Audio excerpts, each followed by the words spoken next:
Welcome to this class. Today I am continuing the chapter Electricity of the subject Science and Technology of class 9, and it is taken in unit 11, and this is part 2. We are today discussing about, we are focused on electromotive force and potential difference. These two terms are difficult to understand according to the student's view. It is a little difficult part. That's why I want to make you very clear about these two terms with certain experiment also.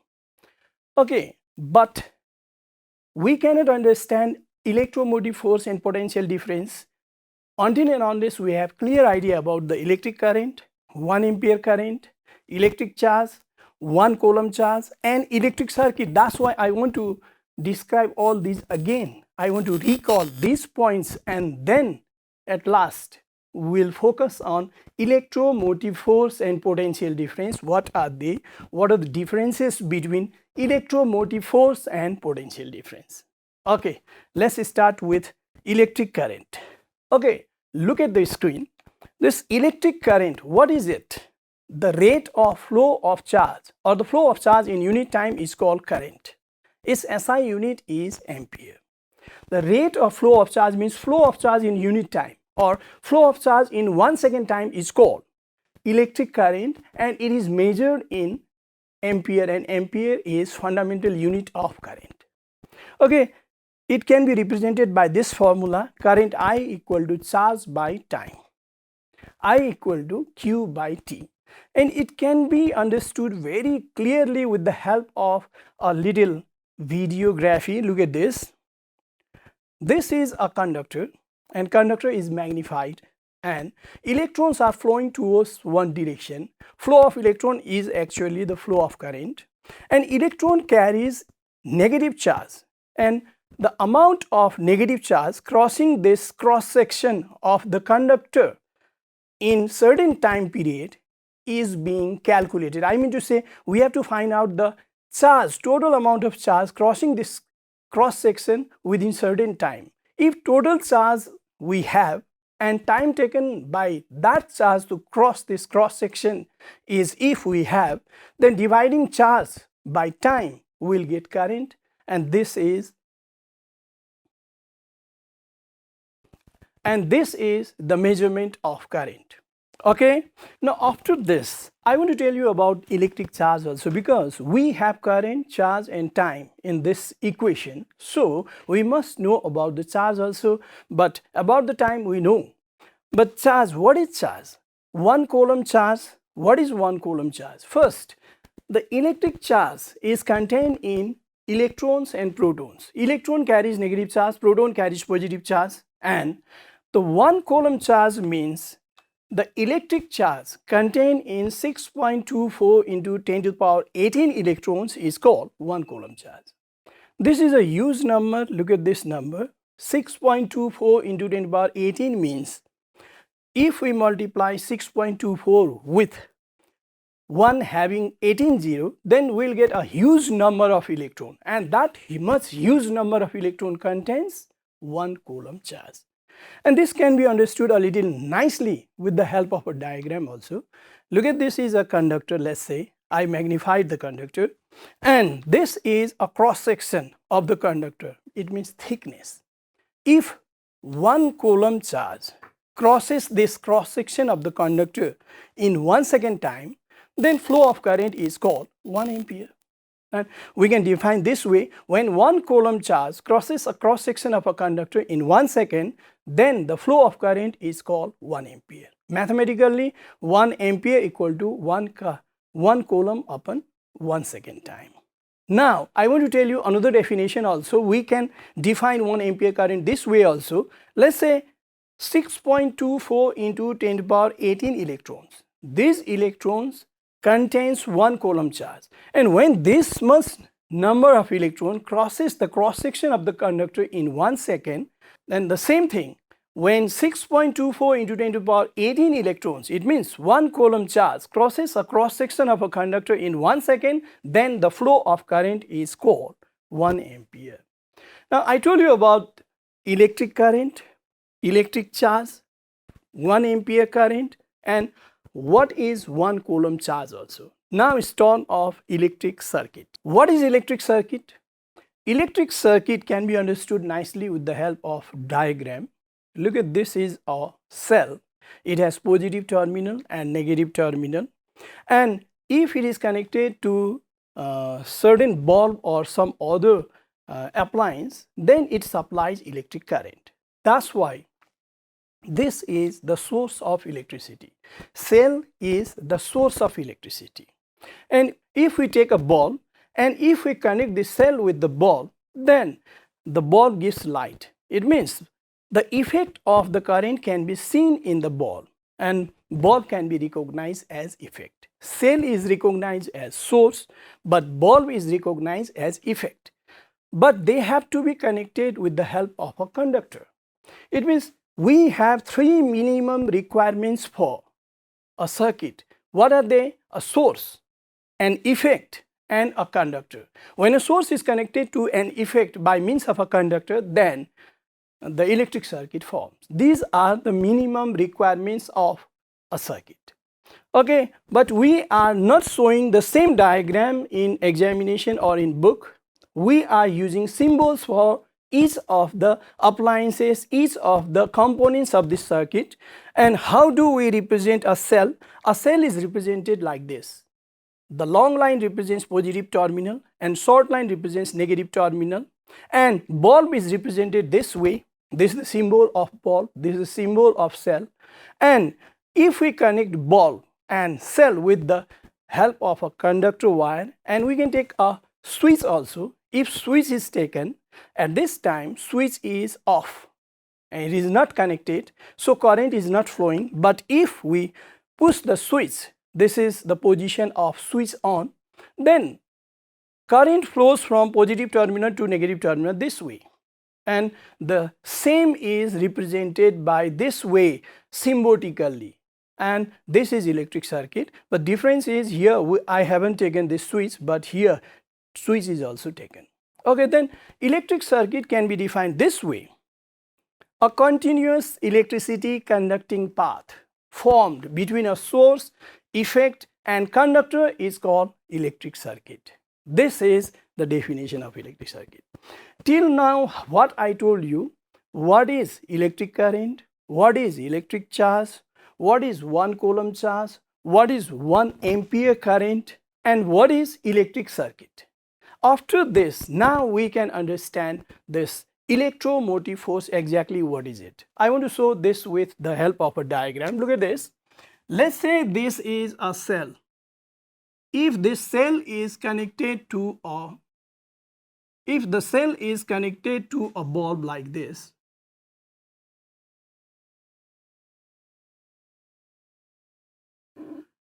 then bulb glows, it gives light, and this is the direction of flow of current. This is the direction of flow of current from positive terminal to negative terminal, and this is conventional current. Now what can we expect? This cell is continuously pushing the electric charge throughout the circuit, and when 1 coulomb charge makes a round in this circuit, what amount of energy is delivered by this cell in the circuit? That represents EMF of this cell. Again, I want to tell you the same thing. Look at this. When 1 coulomb charge makes a round in the circuit, then what amount of energy is delivered by this cell in this circuit represents the EMF of this cell. It means EMF is related to the source. It is not related to the appliance. The amount of energy delivered by a source for the flow of 1 coulomb charge or 1 unit charge round the circuit connected to it is called EMF of that source. If it delivers 1 joule of energy round the circuit when 1 coulomb charge is flown throughout the circuit, then the EMF of this source will be 1 volt. Now we can define EMF like this. Electromotive force of a source is defined as the total energy per coulomb charge it delivers round a circuit connected to it. If it delivers 2 joule energy with the flow of 1 coulomb charge. When 1 coulomb charge start to move from this positive terminal, let's say, and it again comes back to positive terminal, when 1 coulomb charge flows from positive to positive terminal, what amount of energy it delivers? If 2 joule of energy is delivered, then we can say that the EMF of this cell is 2 volt. If 3 joule of energy is delivered for the flow of 1 coulomb charge, then we can say that 3 volt is the EMF of this source. So, EMF of a source is defined as the total energy per coulomb charge it delivers around a circuit connected to it. It means EMF is related to the source which delivers electric charge or electric current in the circuit. There are some sources, primary sources of cells. There are some sources of electricity. I want to present them. This is simple cell. Simple cell consists of copper plate and zinc plate immersed into the dilute sulfuric acid. When positive terminal and negative terminal is connected to a bulb, then we'll get current in the bulb and bulb will glow. In the same way, this is another cell. This cell consists of 2 lead plates. One of them is coated with lead dioxide, another is not coated with lead dioxide, and the plate which is coated with lead dioxide acts as positive terminal and another acts as negative terminal. Both of them are immersed into dilute sulfuric acid. If positive and negative terminals are connected to a bulb, then it delivers electric charge in the conductor and bulb gives us light. This way, these are the source of electricity. Now, I want to mention that this simple cell delivers 1 joule energy for the flow of 1 coulomb charge around the circuit connected to it. That's why its EMF is declared as 1 volt. But when we connect this lead acid cell, then it delivers 2 joule of electrical energy for the flow of 1 coulomb charge around the circuit. That's why EMF of lead acid cell is declared as 2 volt. This is dry cell, and this dry cell is, if connected to a bulb, then it delivers 1.5 joule energy for the flow of 1 coulomb charge around the circuit connected to it. That's why its EMF is 1.5 volt. It is written on its surface. It means a particular source has a particular EMF. In a household circuit also, 220 volt is declared. What it means? It means for the flow of 1 coulomb charge around the circuit, 220 joule energy is delivered in each of the appliances. Now, I want to say something more than this. Look at this. This is lead acid battery. And this battery means the combination of cell is called battery. 2 or more than 2 cells are when used together for particular purpose, then it forms a battery. This battery has got 6 pair of lead plates, 6 pair. That's why its EMF is 12 volt. When it is connected to a circuit, then it delivers 12 joule electrical energy for the flow of 1 coulomb charge around the circuit. So, its EMF is 12 volt. Okay. I think now you are clear about the EMF. Now, let's talk about potential difference. What is it and how it is different than EMF? Potential difference can be understood very clearly with the help of an electric circuit. That's why I want to show one electric circuit. Look at this. A bulb is connected to a source and a switch is also placed in the circuit. Now, current is flowing in this circuit from positive terminal to negative terminal. Actually, electron flows from negative terminal to positive terminal of the cell, but because of the old concept, till now we are giving direction from positive to negative terminal. This is called conventional current. I described this in previous class also. Okay, now what we are going to do, what amount of work is done between these 2 selected points. Again, I want to show you points. One point is towards left hand side and another point is towards right hand side of the bulb.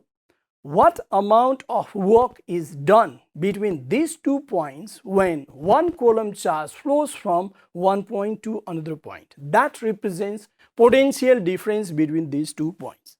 If 2 joule of work is done, instead of saying work done, we can say 2 joule of electrical energy if converts to light energy in this ball with the flow of 1 coulomb charge, then the potential difference between these 2 points is said to be 2 volt.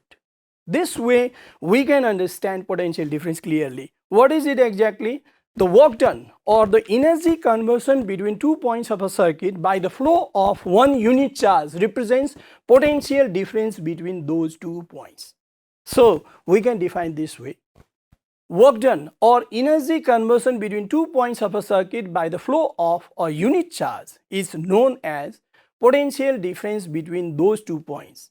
It is denoted by V and its SI unit is volt, and it is also denoted by V. This is a little confusing. If someone says V equal to 10V, then first V represents potential difference or voltage, and second V 10 volt, there is second V, this represents the unit of potential difference, that is volt, and it is taken in the name of the scientist Volt. Okay, now its formula is potential difference is equal to work done by charge. I want to say again something more about the potential difference with the help of this electric circuit. Look at this circuit. If we select 2 points, one is at the left hand side and another is at the right hand side of the ball.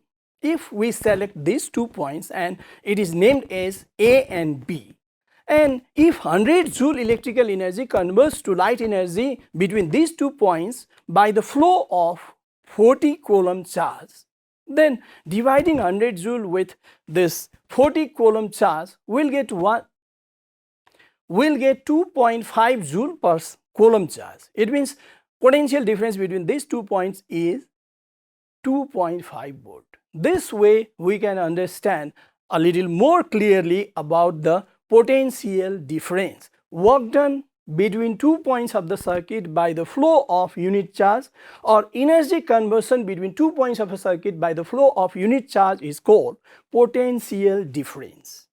Okay, now what is 1 volt potential difference? Till now not defined. That's why I want to define this also. 1 volt potential difference means what? Let's say these are the 2 points. One is at the left hand side and another is at the right hand side. And if we want to define 1 volt potential difference, then we can say this way: if 1 joule of work is done between 2 points of a circuit by the flow of 1 coulomb charge, then potential difference between those 2 points is said to be 1 volt, because potential difference equal to work done by charge, and work done is if 1 joule or energy conversion is 1 joule and it is done by 1 coulomb charge, then this becomes 1 volt potential difference. We are always talking about the left hand side and right hand side of the ball. Why we are not talking about this conductor? Actually, this is one of the important question. Someone can ask this also: if the current flows from positive to negative terminal, then why we are not talking about the work done? Why we are not talking about the work done in this copper wire? Now we can answer this way: the conductor copper wire has negligible resistance. Its obstruction is very less. That's why energy conversion in the copper wire doesn't take place. And here in the ball we have tungsten wire, and tungsten obstruct the flow of current a lot, and that's why in this tungsten wire only electrical energy converts to light energy. That's why conversion of electrical energy in copper wire is negligible. So we are not talking about the conversion of energy in rest of the part of the electric circuit. We are just talking about the appliance only, because appliance has certain conductor wire which oppose the flow of current and converts electrical energy into another form of energy. Okay, now 1 volt potential difference, formally we can write this definition for it.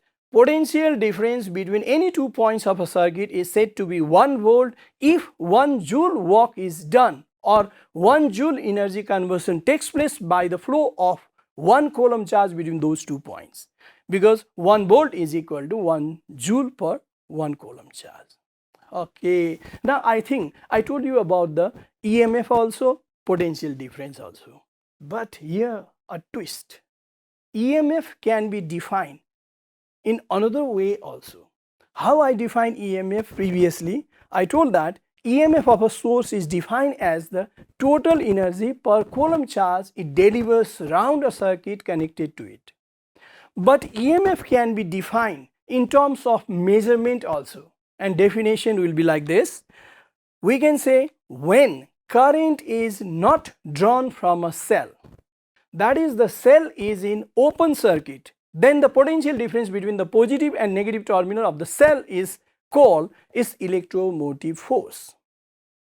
Looking at this sentence, we cannot understand clearly. That's why I want to show the same with the help of diagram. Look at this diagram. Let's say this is a cell, and if it is connected directly with the voltmeter, voltmeter is a device which measures potential difference and EMF also. Later I will talk about this in detail. If cell is connected to a voltmeter, then this is not a circuit because a source is taken but effect is not taken. The source is not connected to an effect, not connected to an appliance. That's why current is not drawn from this cell to conduct certain appliance. This is called open circuit. And in this open circuit, how we connect?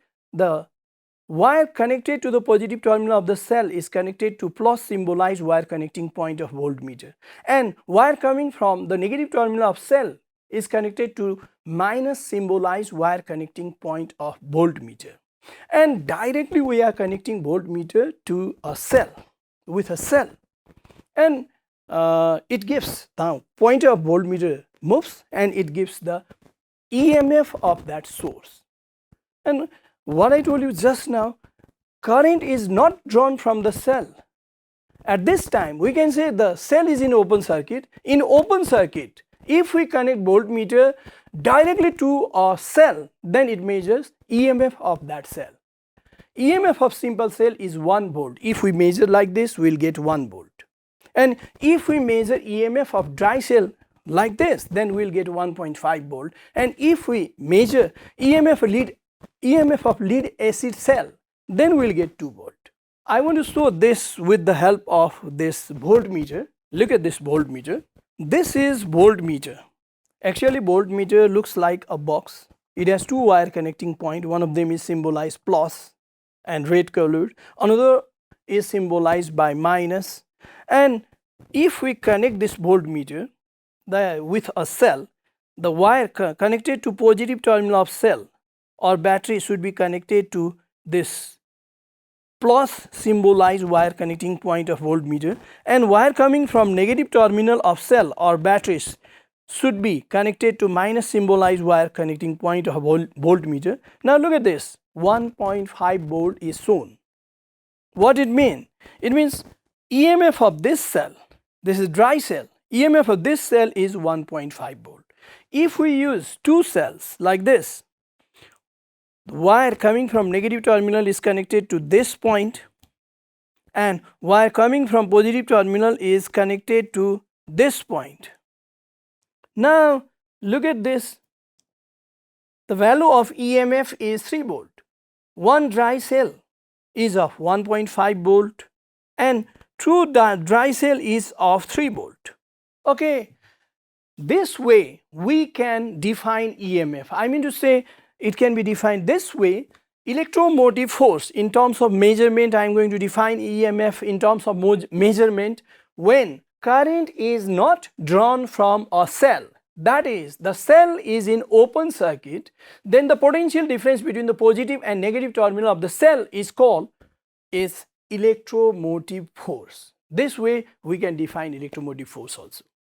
Okay, now it's time to talk about the voltmeter. I want to tell you a little detail about the voltmeter. What is voltmeter? How can we use this voltmeter to measure potential difference in electric circuit? We have to be careful while using voltmeter in the electric circuit. This way we will use. Look at this. Number 1, we have to be clear about this. Voltmeter should be connected in parallel. What it means? This circuit represents the same. Look at this.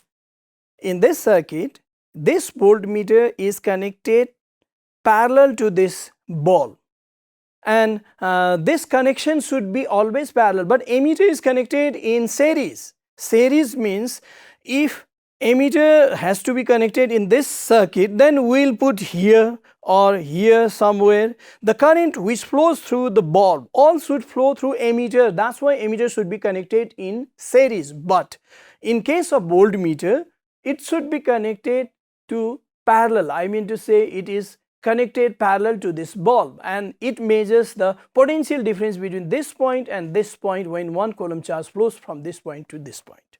Okay, one point we have to be very clear, that voltmeter should be connected in parallel.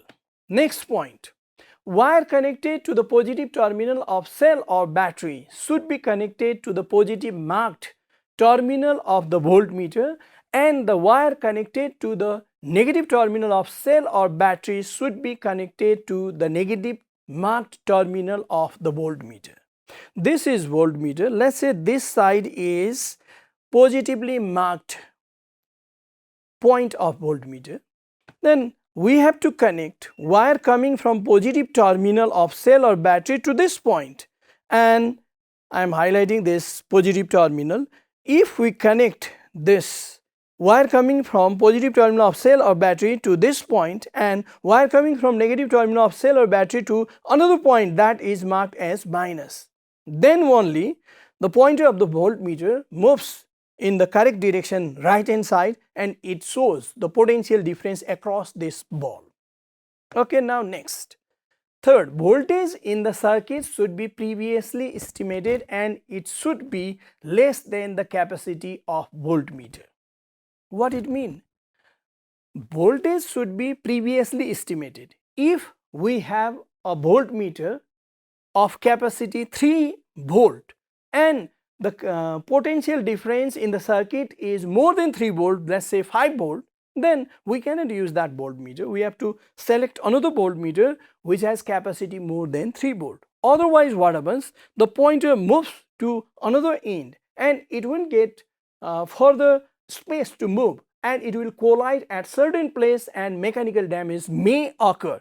That's why we have to be careful that the potential difference in the circuit should be less than the capacity of voltmeter. These 3 points should be considered while using voltmeter to measure EMF and potential difference. Okay, now after all this explanation, now I want to differentiate EMF and potential difference with points.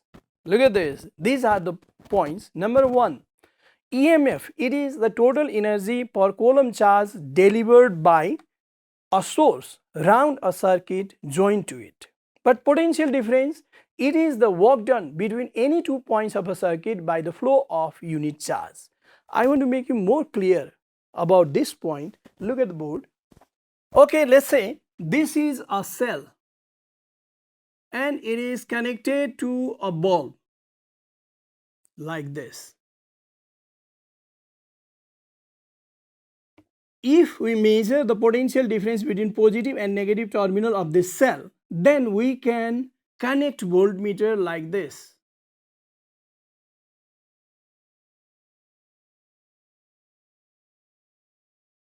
And this is the measurement of potential difference between positive and negative terminal of the cell. Now, what will be the result? If this is dry cell, then voltmeter shows the value less than 1.5 volt, maybe 1.4 volt.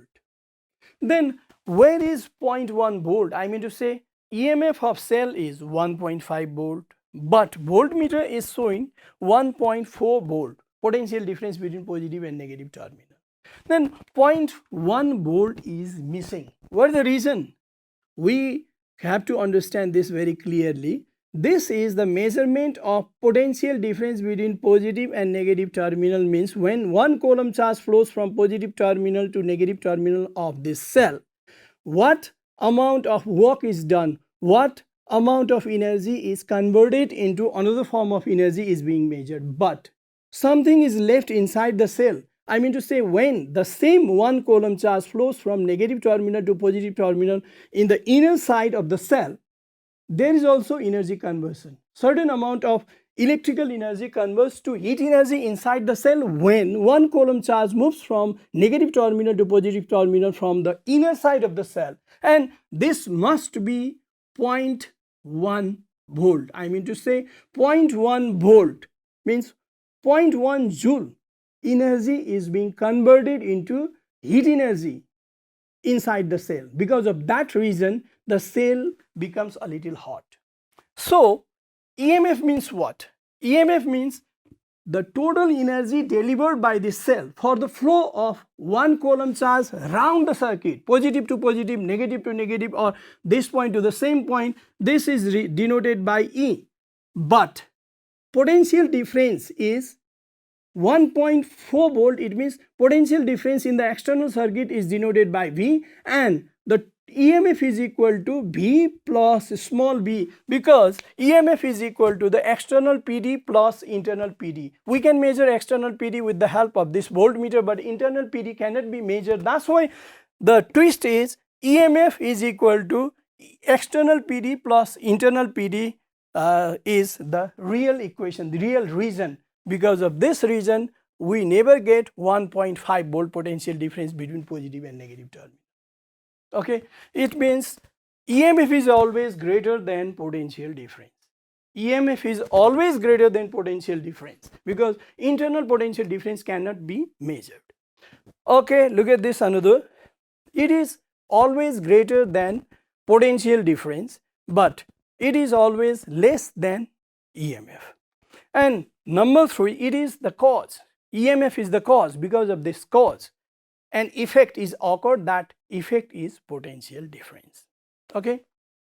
Now I think we are clear about EMF and potential difference, and I want to show another circuit to make you more clear about the potential difference.